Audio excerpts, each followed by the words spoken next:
I wanted to welcome everyone today to the celebration of Petey's life. Our Petey, our daddy, our friend, and my incredible husband of 30 years. I didn't expect to be standing here today. I can't even get through it, like 2 lines. I didn't expect to be standing here today without him and living my final chapter alone with all of you seated here. To begin, I wanted to tell a short story. When I was a little girl, I would spend hours playing paper dolls. It was a magical time for me. I would fantasize that I was Doris Day. Does anybody remember Doris Day? Oh yeah, you remember Doris Day, okay. I remember her living in a beautiful home with beautiful children and a beautiful husband. I never really had dreams as a child because I didn't really think they would happen. My paper dolls helped me to live in a way that was really, I didn't think was possible for me. But can you believe it? Even dreams that you're afraid to dream can come true. This is the home that Petey loved and made it possible for us. He created this home for us, for my family, for all of us. And I do live in a beautiful home with beautiful children and had a beautiful husband and a magical life. The walls of our home echo with the sounds of Petey's laughter. His love has sheltered us and has been the foundation stone for our lives. His warmth, his kindness has permeated every room. And he would have loved today. He would have loved seeing all of you. He probably can see you, seeing all of you today. He brought goodness and kindness to everyone's life, and everyone here today brought goodness, kindness, and joy to his life. You are all part of Petey's ongoing story and legacy. There's an emptiness that constricts my ability to think and to breathe. But when I think about my incredible husband and his desire to always keep moving forward, even when tragedy strikes, he chose to see life half full always. I can feel him. I can actually feel him telling me it's going to be okay. It helps me to try to find meaning in every opportunity, just as he did. What would Petey do? That is what I keep asking myself. What would Petey do? Today, with all of you here supporting our family, we can possibly begin to catch our breath and to choose life once again and find meaning in the void in our lives. Everything we do here this afternoon, everything is an elevation for Petey's neshama, for his soul. You're going to hear from a few people. You're going to see a short video. And we're going to learn something together in honor of our Petey. And then we will sing some of his favorite songs. So let the celebration begin. Rabbi Braverman. I think, as Sarah said, that there are few things that would have given Peter more pleasure than seeing many people that he loved gathered together and drinking margaritas and perhaps and then enjoying each other's company. And so we're certainly going to do that. And in addition, you know, there's someone once said that a newspaper is the first writing of history, and that, you know, you write down the events and then you revise them and you revise your understanding of them, and gradually they become assimilated and your understanding of them deepens. And the same is true with the memory of a human being, particularly a human being who has affected us quite deeply. that your initial sense of what they meant to you and what they meant in the world and what's been lost is sort of, it stands out, and it's sort of the loss is shocking, and then as time goes on you revise and you reappraise what they meant and who they were, and that process continues. It continues. Now we're about a month out, and then it continues. You know, we don't set up a matseva, a stone, till nearly a year, because before that it's premature to give any kind of concrete definition of who someone was in our lives. So I want the way you should think about what we're doing here today is a kind of a first writing, a first take on an attempt to sort of harvest what Peter meant to us and what those kind of qualities were that were so outstanding and drew so many people to love him and has brought us all here today. So I'm going to ask just a very few people to speak about that, starting with Lauren Kest. Peter had a prolific career creating portfolios for people to last a lifetime. A solid investment portfolio grows and generates dividends so the owner can retire comfortably and not really have to worry about how they're going to pay and live and do all those kinds of things in their retirement. Portfolio management is an art that requires creating the perfect blend of assets to ride the ups and downs of market turmoil, and investing is a really tricky business. Sometimes stocks go up and bonds go down, and or vice versa, and markets can sometimes turn on a dime. A good long-term portfolio is pruned and managed like a garden to withstand all the bumps along the way. Without doubt, I know that Peter's clients slept very well at night knowing they were in the hands of a consummate professional. Peter's profession involved financial investments, but we all know that Peter knew his most valuable personal asset was his portfolio of family and friends. Marrying Sarah was definitely the equivalent of buying Amazon at the IPO and holding it till today. Having children was like buying Apple. Apple, as we all know, has growth and good dividends. He had some stalwart blue chip friends who rode life out with him through the long haul. Some friends were like gold. We like to have it in the mix as a hedge when times are rough. And others were added in later in life, like the tech stocks that were added in as the portfolio parameters evolved in his personal life. But I wonder, did Peter really understand the full value of his friend portfolio? And I wonder, do we? As part of Peter's broad friend portfolio, I think it's important for us to understand how we have the ability to stay connected to Peter in a real way. At the Shloshim, Rabbi Kupfer spoke about how some Gedolim are constantly moving in Shemayim, and I was really fascinated with that concept. Their souls don't stagnate, and they're just constantly moving up and up and up, because all the people they impacted do mitzvot in this world and acts of kindness that help to move their neshama in Shemayim. I'm profoundly sad that Peter is no longer with us in this world, but today is really a celebration of life, and in that spirit, I personally hope I can pay it forward for his neshama.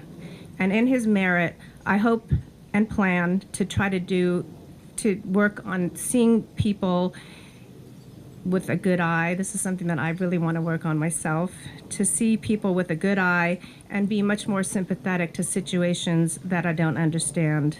And every time I'm successful, I will imagine Peter making a move in Shemayim, and we all can do the same thing. We can elevate the mundane, and even our small acts of kindness done with intention can have an impact on Peter's neshama. And if we do this with Peter in mind, he will move up in Shemayim, knowing that while he might not have planned for it exactly, his friend portfolio is generating unintended and abundant dividends for him. We have a custom when we mention the name of someone who has passed on to the next world to say Zichrono Livracha. That means his memory should be a blessing. So I think that is a concept that we can all appreciate here, because whenever we think about Peter, just the thought of him and who he was I think makes everybody feel blessed. We feel better because we thought about him for a moment. And I'd like to share with you just one of the memories that I have and part of the blessing that I feel when I consider his ways. I drove here from the La Brea area, and when I drove here, I passed through a few green lights. How did I know I could pass through the green light? Maybe somebody's going to go the other way. There could be an accident. I trusted the fact that if my light is green, that the person who has the red light will stop. I trusted them. I'm hoping to get paid tomorrow. I'm going to take the paycheck and I'm going to bring it to the bank. Why would I do that? How do I know that they will give me the money back? I remember in 2008, my bank account was at Washington Mutual. So I found out they were closing the next day. I went and took out all the money that I could from the ATM machine until I found out that Washington Mutual would become Chase. So I'm going to give them my check. How do I know I'm going to get it back? I know I'm going to get it back. Well, I don't, but I trust that I'm going to get it back. And either I trust Chase or I trust the Federal Deposit Insurance Corporation, but I'll give them my money because I have trust. One of the things that I learned from Peter, Zichrono Livracha, is that everything that is important in life is a relationship. Everything's a relationship. And all relationships are based on trust. You can't have a relationship if there's no trust. What is trust based on? Trust is based on being trustworthy. Because you cannot have a trusting relationship if you yourself are not worthy of the trust and the person who you're trusting is worthy of that trust as well. What is trustworthiness based upon? It's based on two things: competence and character. That the person you trust is good at what they do, and they have the character to go along with it. If a person has a surgeon with an outstanding bedside manner, really a nice guy, it's just that whenever he holds a scalpel, his hand shakes. So you can't really trust him because he's nice, he's got character, but competence he doesn't have. And if you have a surgeon who's extremely competent, who has excellent hands, but he's prone to fly into fits of anger, and when he does, you don't know what's going to happen. So you can't trust him either. He has competence, but he doesn't have character. Trust is based on both those things. And when you're trustworthy, you can have trust, and when you have trust, you can have a relationship. This is what Peter taught me. How did he teach it to me? So our sages of the Talmud say that God never allowed anyone to take upon a position in Jewish leadership unless he was first tested with small things. For example, Moshe Rabbeinu, our great teacher Moses, how was he tested? He was a shepherd of his father-in-law's flock. And there was one day a lamb that ran away from the flock. Moshe chased after the lamb and found that it had run away because it was thirsty and needed a drink. So Moshe concluded that the reason that the lamb ran away was because he had not taken care of it. He hadn't noticed that it was thirsty, and if he'd have done his job properly, it wouldn't have needed to run away. So now it's not fair for the little lamb to have to walk all the way back to the flock. So Moshe lifted up the lamb, put it on his shoulders, and he carried it back to the flock, because he knew that his job as the shepherd was to be sure that that little sheep felt taken care of, and that thereby he would be able to be trusted, and therefore he'd be able to teach. There were many times that I visited Peter in his office for a variety of reasons. Sometimes to give a class, sometimes to discuss an issue, sometimes that I needed to discuss or that he needed to discuss, sometimes just to schmooze. Sometimes because we had a fundraiser and he was going to make a contribution. After we would visit in the office, he would always walk me to the desk at the entrance. I had with me my valet ticket. You don't know me, but I'm totally capable of taking the ticket and giving it to the lady to put those little stamps on it. I can do it. But if you're with Peter, you would have thought that I just didn't know how to do it. Because he would take, where's your ticket? I'd hand him the ticket. He would hand the ticket to the lady. The lady would put the stamps on the ticket. Then he would walk me to the elevator. Now, I'm also capable of pressing the button that says down. I know how to do that. But if I was with Peter, you would think I didn't know how to do that. He had to press the button that said down. And then I would go into the elevator. We would have a hug, say goodbye. I would take the elevator down. It's a small thing. But it was a small thing that showed that Peter's attitude towards his friends, most certainly towards his family, most certainly towards Sarah, was that they feel taken care of. Because if you feel taken care of, that person's capable, he's got good character, I'm in good hands, I can trust him. If I can trust him, I can have a relationship with him. And if I can have a relationship with him, then I can learn from him. And we can learn from each other. I think in a few months, I think I'm going to have an opportunity to give one of the classes in the series. I'd like to speak about that a little bit more. But when I think about just one thing of Peter's memory, which is a blessing, which makes him really a little bit, he's still part of our lives because we feel blessed when we think of him. It's this very important idea that everything that's important in life is a relationship. Relationships are built on trust. You got to be trustworthy. And trustworthiness is established through a bunch of really small but really important things. Unlike most of you here, I didn't have the privilege to know Peter for many years. I am one of the newest members of Peter's large, beloved family, but I cherish every moment that I had with him. There isn't much that hasn't been said about Peter over the last month since he left us.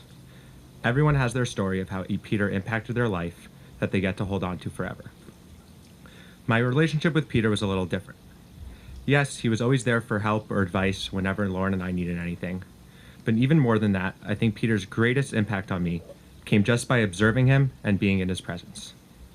Peter was a shining example of what it means to be an exceptional husband, father, and grandfather. I don't say that lightly.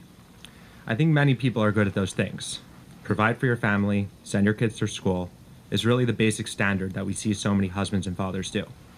Of course, Peter did all those things, but what set him apart was the pure joy on his face, watching Sarah, Lauren, and Ari succeed, and to be there to pick them up when they didn't.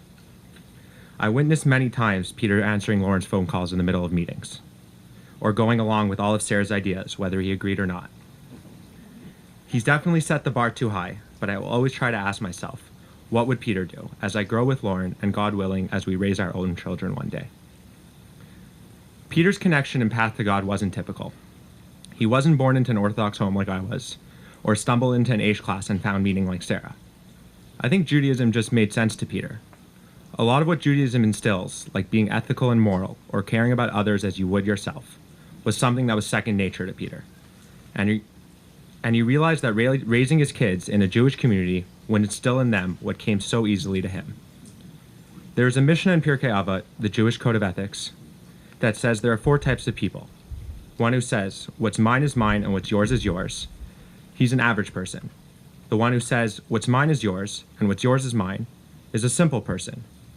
The one who says, what's mine is yours and what's yours is yours, that is a righteous person. And the one who says, what's mine is mine and what's yours is mine, is an evil person. Peter worked hard his whole life and became successful. But it wasn't success that drove him. He didn't care for many material things, other than his blue car. What really drove him was the opportunity to use his experience, knowledge, and success to give to others. If Peter believed in you, he would pour all his effort into helping you succeed. Being part of Peter's life, however short, has changed me. There are so many things I've learned from him that I don't have time to say, but I know everyone feels the same way.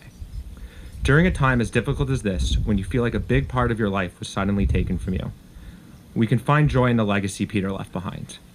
To someone whose most important achievement was his family, I would know he would never be more proud of you, Sarah, Lauren, and Ari. And you all have stepped up to take care of each other, and I think Peter is smiling down, knowing that you will all be okay. So to the man who didn't need much, but had it all, I want to say thank you from the bottom of my heart for teaching me the value of family and friendship.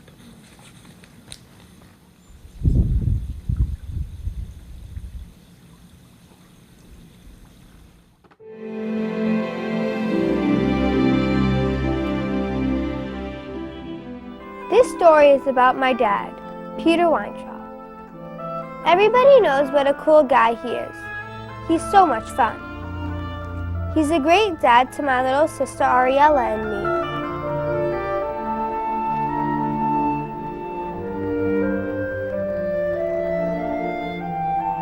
Mommy always tells me how much she loves him and how lucky we are.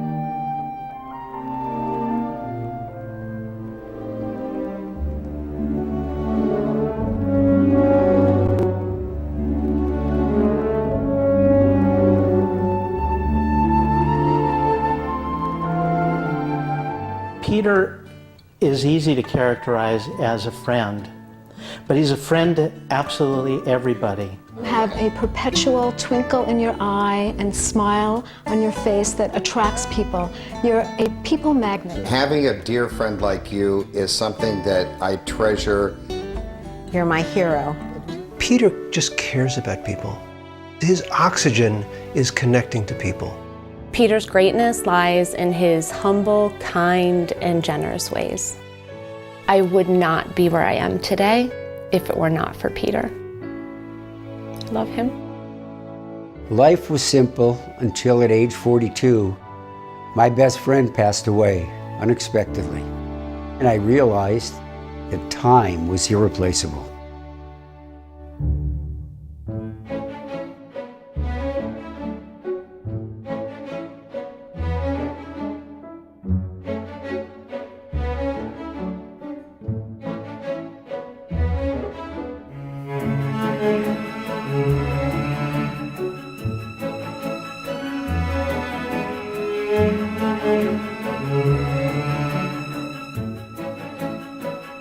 The father of the groom.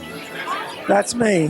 Are you happy? I'm very happy. I am happy too. Yeah. You like my daughter? I love your daughter. And I love your son. Okay, good. Well, the Torah teaches that a man endows his son with looks, strength, wealth, wisdom, and longevity. And I pray to God, like father, like son.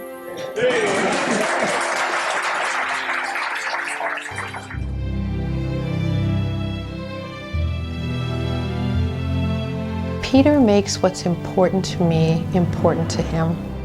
We make a great team.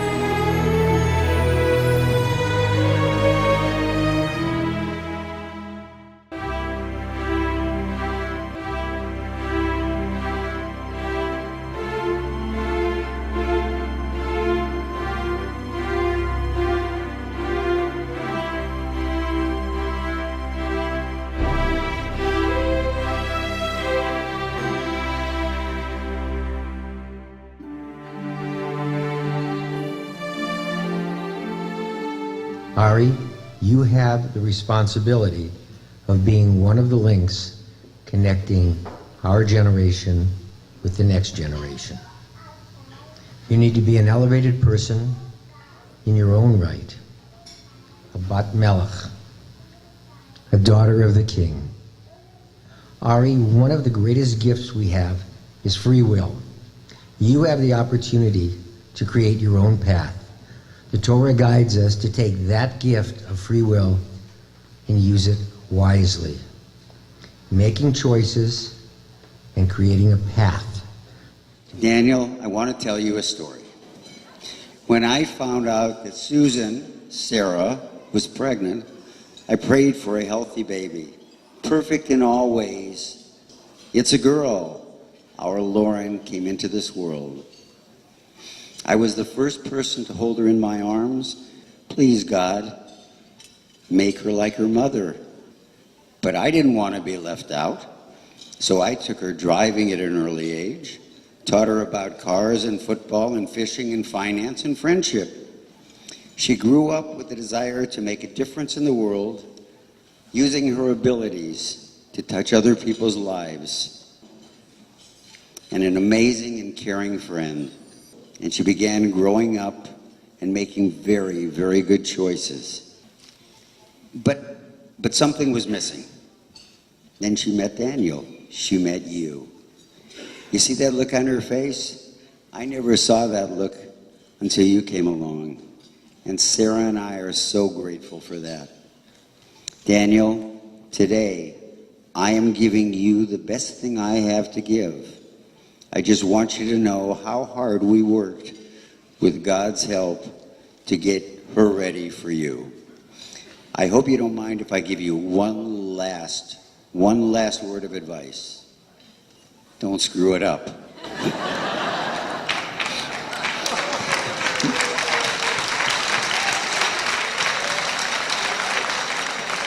One more. Many women have excelled, but you outshine them all. That's a line from Women of Valor, Aisha Schile. And if there is anyone that exemplifies that idea, it is my wife, Sarah. You have imbued our home with meaning, with Torah, and with love. Without you, we would never have reached this day. I love you.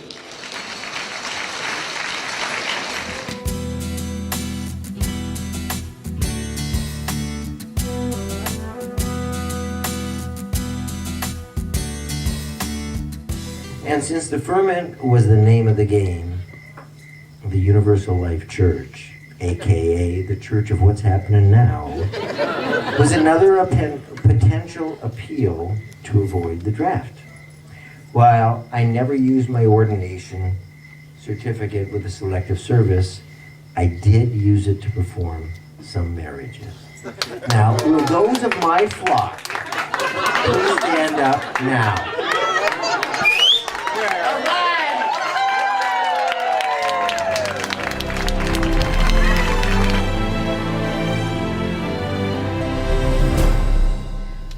The world has seen a lot of changes in the last 20 years. There have been dramatic changes in my life too. It was only yesterday when we were in college that I was sailing in the Caribbean, that I was living on Manning, and that I began work at Payne Weber. My parents and our parents used to say, time goes by so quickly. I think you only realize this when you get a little bit older. I grew up in a house full of values instilled in me by my parents and modified in college.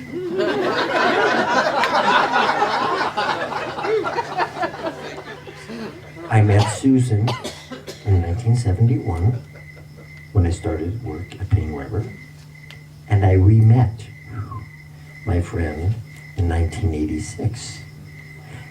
And fortunately for me, I got married to her in 1988. Now, having a family of my own, the realization of responsibility and opportunity to instill those values of the past generations in my children has become paramount. And now, as I have probably said at some of the nuptials of some of the people that are here, let the party continue. Thank you so much.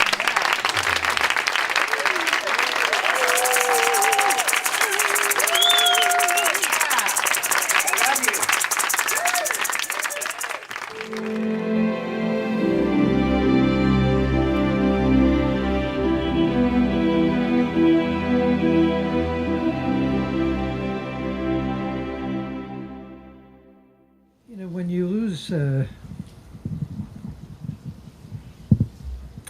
somebody that you love, they take something that's been a very intimate, important part of who you are with them.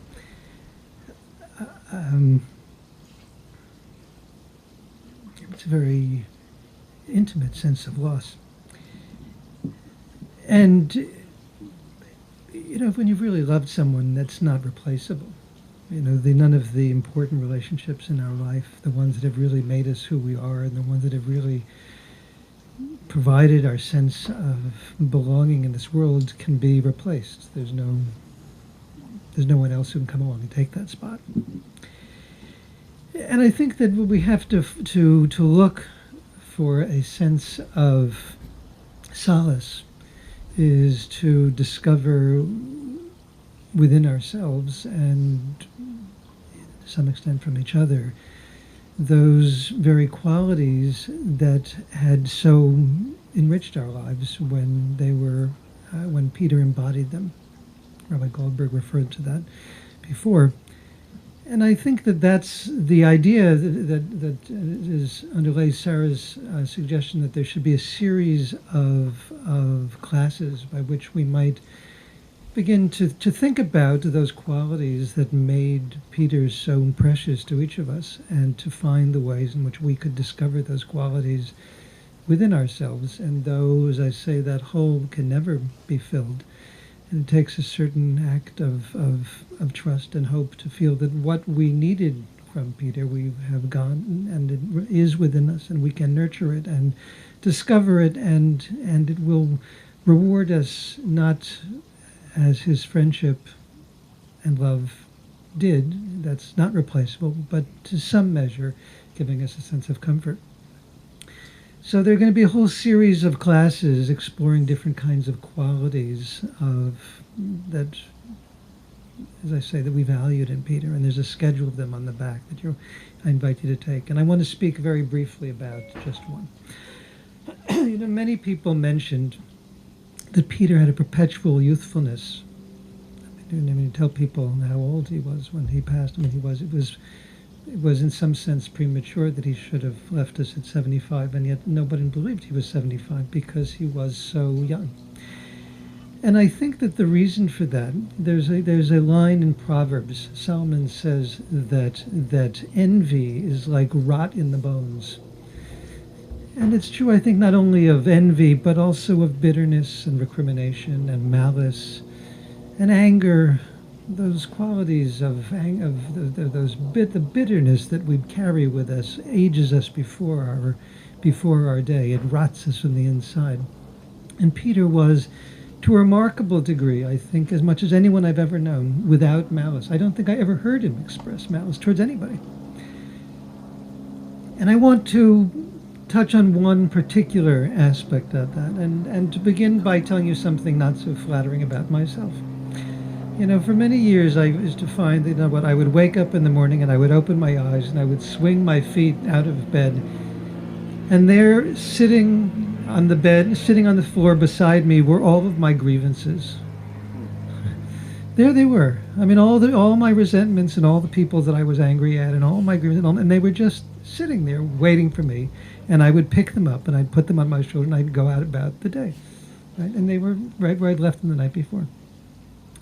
And then I read a story, you know, and if you know, many years ago in New York State, there was a program called Scared Straight. They would take kids to prison and they would say, you know, if you don't want to wind up here, you know, you better take stock of your life. So I read a short story, not a Jewish short story, by a woman named Catherine Ann Porter. It's called The Jilting of Granny Weatherall. You know the story? The story goes like this. There's a very elderly woman, and she's approaching the end of her life. And she's floating in and out of consciousness. And she's thinking about different things. And all the different people in her life are coming in to visit her.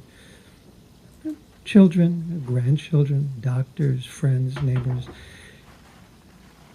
And as she gets towards the end, I don't know, sometimes, I mean, not Peter. Peter was vital till the very end. But sometimes some people, you know, as they get to the end, the kind of circle of consciousness closes in and gets smaller and smaller, like a little whirlpool that's getting close to going down the drain. And as this woman is getting closer to the end, she keeps thinking about how she'd been jilted many years ago on her wedding day. And it's clear that she'd since gone on and gotten married and had children and grandchildren. She's had a rich, large family and friends, but she keeps thinking about that. And she thinks about other things, and she comes back to that. And then as she gets to the very end, as that the final circle of consciousness finally closes in on itself and goes into darkness, it's the last thing she thinks about. It turns out to have been the crystallizing experience of her entire life, is that bitterness.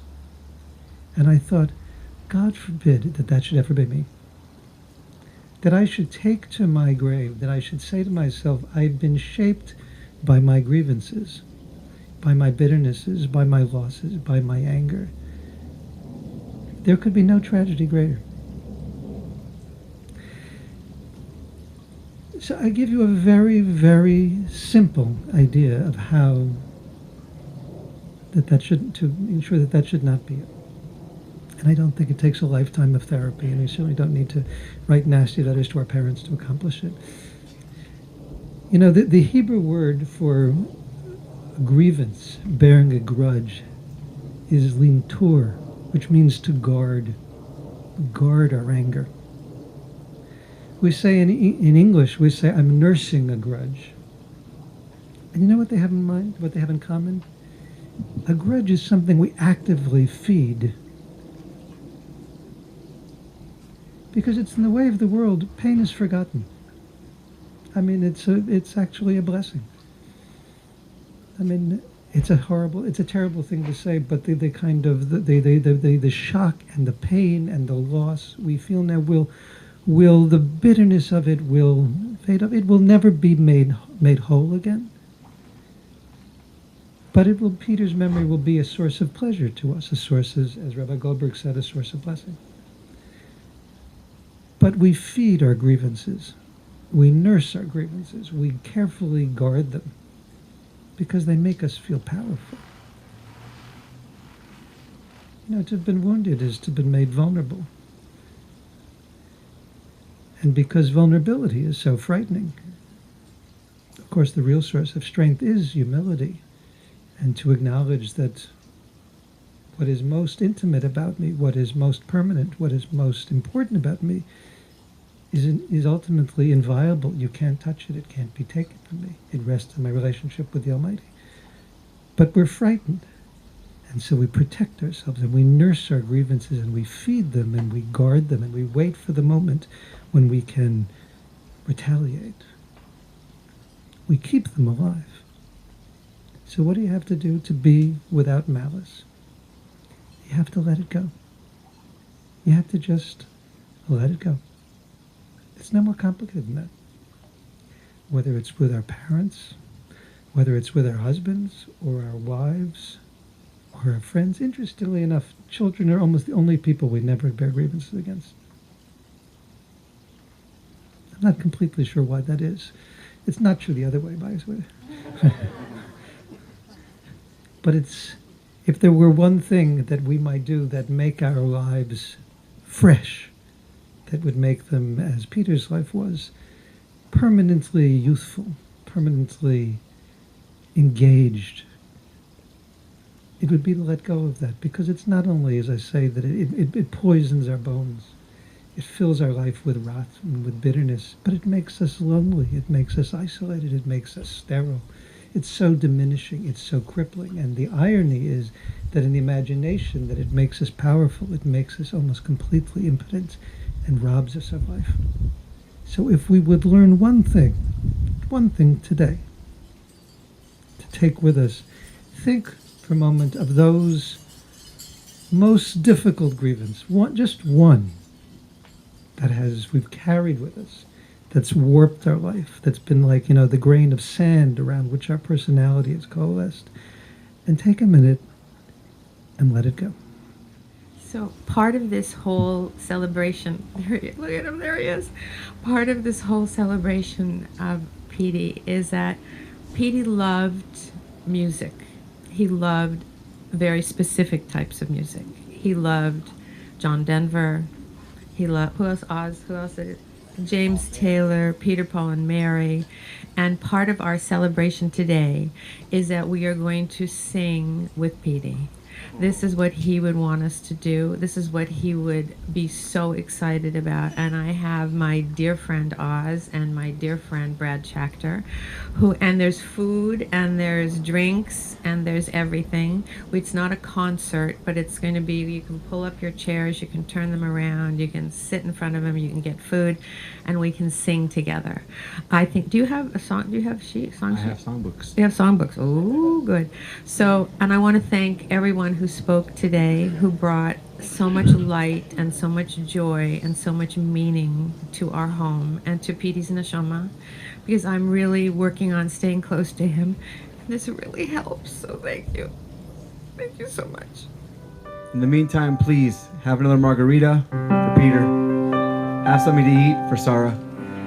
Life is older than the trees, younger than the mountains, blowing like a breeze.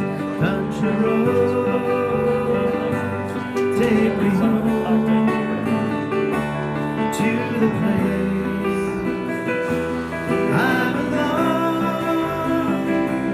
West Virginia. So kiss me and smile for me. Tell me that you'll wait for me. Hold me like you'll never let me go. I'm leaving on a jet plane. Don't know when I'll be back again. There's so many times I let you down. So many times I hate around. I'll tell you now, they don't mean a thing. Laying low, seeking out the cold goes when the ragged people go, looking for the faces only they would know. La la la, la la la, la la la.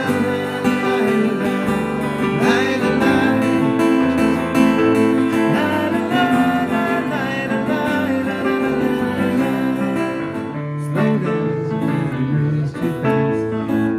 You got to make the morning last, just to kick it down the cobblestone, looking for the feeling groovy.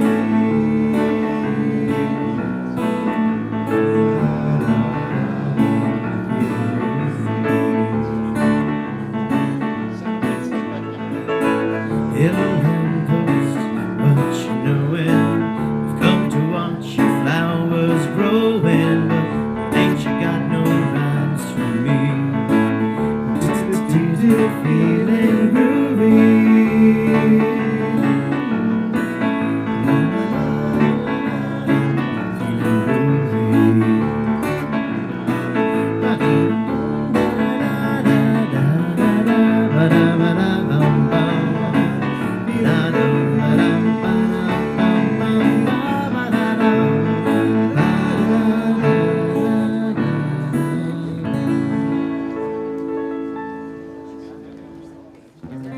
All right, this is one of Peter's favorites. I see trees of green, red roses too.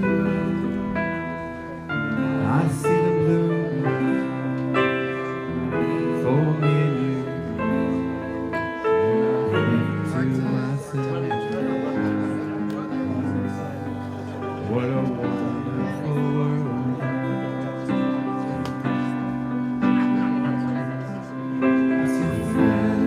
Shaking hands, saying, how do you do?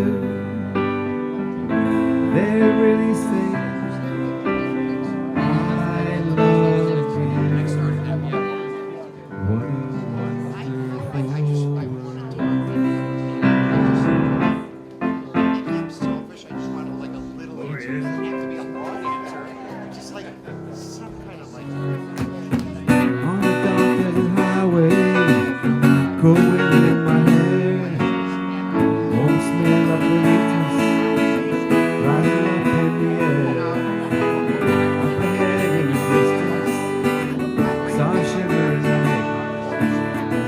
grew heavy and my sack again.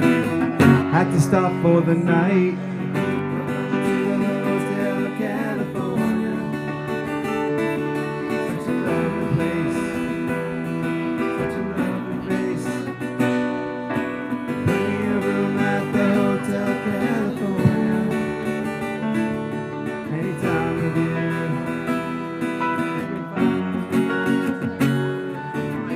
You can check out anytime you like, but you can never leave.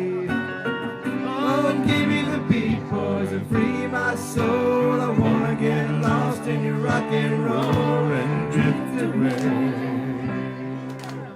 Give me the beat, boys, and free my soul. I wanna get lost in your rock and roll and drift away.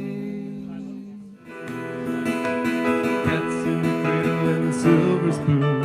Little boy blue and the man in the moon. When you're coming home, son, I don't know when. We'll get together then, Dad. I know we'll have a good time then. And the cats in the cradle and the silver spoon. Little boy blue and the man in the moon. When you're coming home, son, I don't know when. We'll get together then. You know we'll have a good time then. And the cats in the cradle and the silver spoon. Little boy blue and the man in the moon. When you're coming home, son, I don't know when. But we'll get together then. You know we'll have a good time then.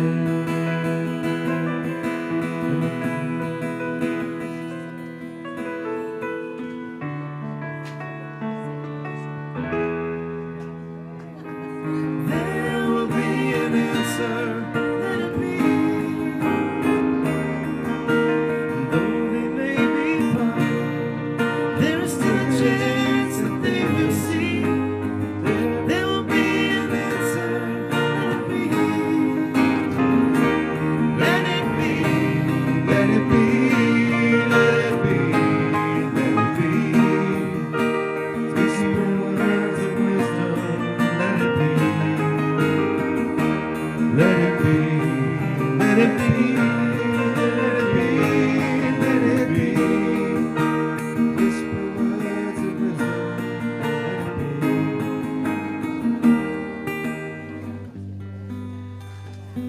Listen, children, to a story that was written long ago about a kingdom on a mountain and a valley far below. On the mountain was a treasure buried deep beneath the stone, and the valley people swore they'd have it for their very own. Go ahead and hit your neighbor, go ahead and cheat a friend. Do it in the name of heaven, you can justify it in the end. There won't be any trumpets blowing come the judgment day. And on the bloody morning after, one tin soldier rides away. So the people of the valley sent a message up the hill, asking for their buried treasure, tons of gold for which they'd kill. Came an answer from the mountain, with our brothers we will share all the riches of our mountain, all the treasures buried there. Mount your horses, draw your swords. And they killed the mountain people, so they won their just reward. There they stood upon the mountain with their treasure dark and red. Turned the stone and looked beneath it. Peace on earth was all it said. The reason why I chose this song, besides being a great Crosby, Stills and Nash song, is because it's about a man in his boat. And It's a boat, lots of boat stories. Turns out that all three, Crosby, Stills, and Nash, were all big sailors. They all sail a lot. The song is not really about the boat, but it takes place in a boat, part of it, and it's an interesting song. So I thought of that when I thought of the song when I was thinking of Peter. So I have been around the world looking for that woman girl who knows love can endure.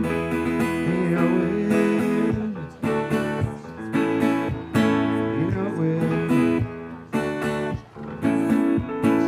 when you see the Southern Cross for the first time, you understand that why you came this way. 'Cause truth you might be running from is so strong. It's as big as a promise, the promise of the coming day. So I'm sailing for tomorrow, dreams are dying, and my love is naked, tied you tight with a silver chain. My ship and all her flags are a-flying.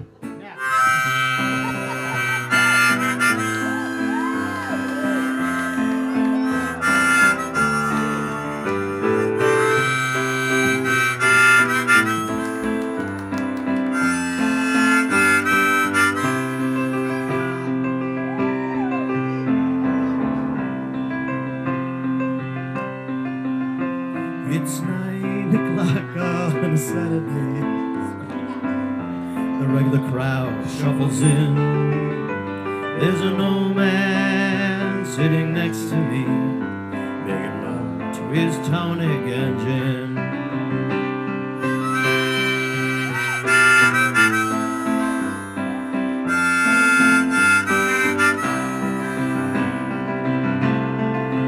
He says, son, can you play me a memory? I'm not really sure how it goes, but it's sad and it's sweet, and I knew it complete when I wore a younger man's clothes. Oh, yeah, da, da, da, da, da. La, la, da, da, da, da, da. So sing us a song, and the gentleman, sing us a song tonight. Well, we're all in the mood for a melody, and you got us feeling alright.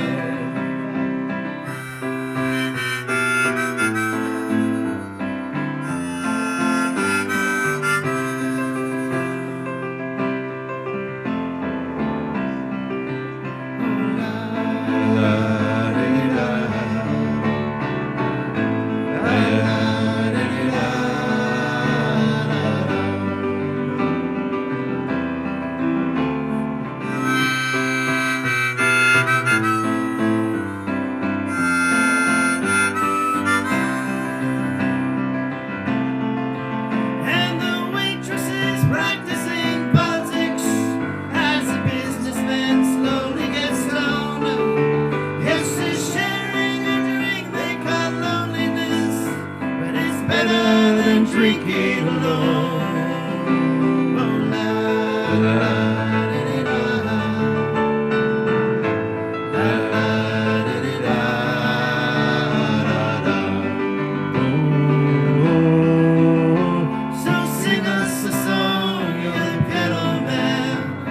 Sing us a song tonight.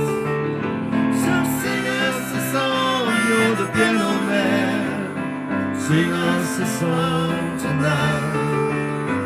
Well, we're all in the mood for a melody, and you got us feeling alright.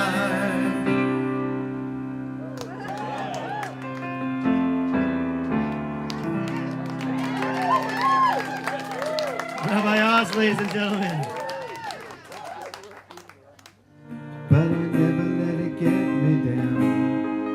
So when negativity surrounds, I know someday that it will all turn around, because all my life I've been waiting for, I've been praying for the people to say that we don't want to fight no more.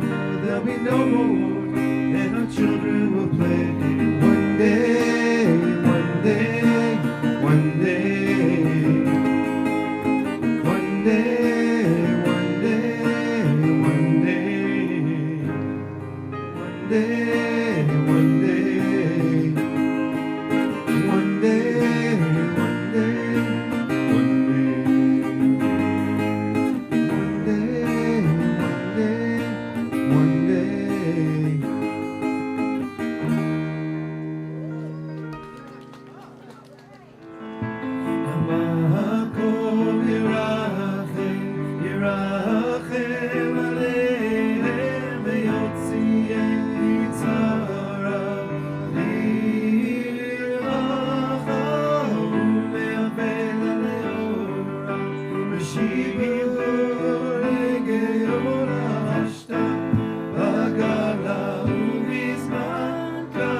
basha. Achinu kol beit Yisrael. Achinu kol beit Yisrael. Hanetunim b'tzara, b'tzara ubashivya. Haomrim ben bayam uben bayabasha. Hamakom yirachem, yirachem alehem, v'yotzihem mitzara, lirvacha, u'me'afel aleora, yeshivo legeora hashtan, v'gala u'bizman karim. Hamakom yirachem, yirachem alehem, v'yotzihem mitzara, lirvacha,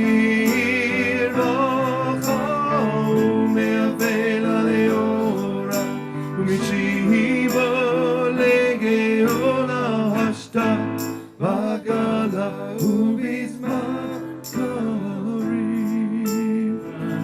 You never count your money when you're sitting at the table. There'll be time enough for counting when the deal is done. You got to know when to hold on, know when to fold on, know when to walk away, and know when to run. You never count your money when you're sitting at the table. There'll be time enough for counting when the dealing's done. When to hold on, know when to fold on, know when to walk away, know when to run. You never count your money when you're sitting at the table. There'll be time enough for counting when the dealing's done. Yeah. All right. Like a storm in the desert, like a sleepy blue ocean, you fill up my senses. Come fill me again. Come let me love you. Let me give my life to you. Let me drown in your laughter. Let me die in your arms. Let me lay down beside you. Let me always be with you. Come let me love you. Come love me again.